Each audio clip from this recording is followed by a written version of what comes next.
రాష్ట్రంలో రెండో రోజు నామినేషన్ ప్రక్రియ కొనసాగింది. ఇవాళ పలువురు ప్రముఖులు వారి వారి నామినేషన్లు దాఖలు చేశారు. ఈ నెల 25 వరకు నామినేషన్ల దాఖలుకు ఈసీ అవకాశం ఇచ్చింది.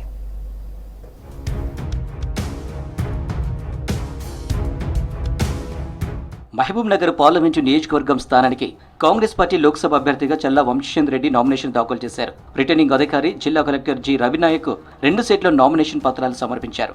వంశీచంద్ రెడ్డితో పాటు రాష్ట్ర ముఖ్యమంత్రి రేవంత్ రెడ్డి, మహబూబ్ నగర్ శాసనసభ్యులు ఎన్ఎం శ్రీనివాస్ రెడ్డి, మాజీ శాసనసభ్యులు సంపత్ కుమార్ తదితరులు ఉన్నారు.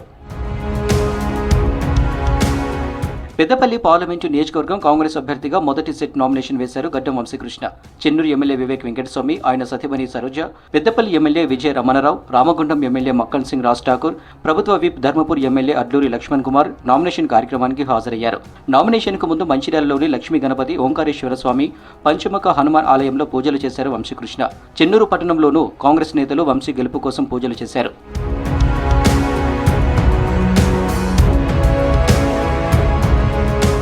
మహబూబాబాద్ లోక్సభ కాంగ్రెస్ పార్టీ అభ్యర్థిగా నామినేషన్ వేశారు కేంద్ర మాజీ మంత్రి బలరాం నాయక్.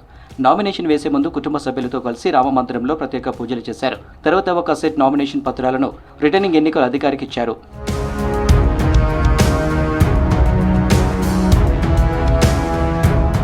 సికింద్రాబాద్ లోక్సభ బీజేపీ అభ్యర్థిగా కిషన్ రెడ్డి నామినేషన్ వేశారు. ఈ సందర్భంగా కేంద్ర మంత్రి రాజ్నాథ్ సింగ్ తో కలిసి సభ ఏర్పాటు చేశారు. బీఆర్ఎస్ కు భవిష్యత్తు లేదన్నారు కిషన్ రెడ్డి. కాంగ్రెస్ ను ఎదుర్కొనేది బీజేపీని అన్నారు కిషన్ రెడ్డి.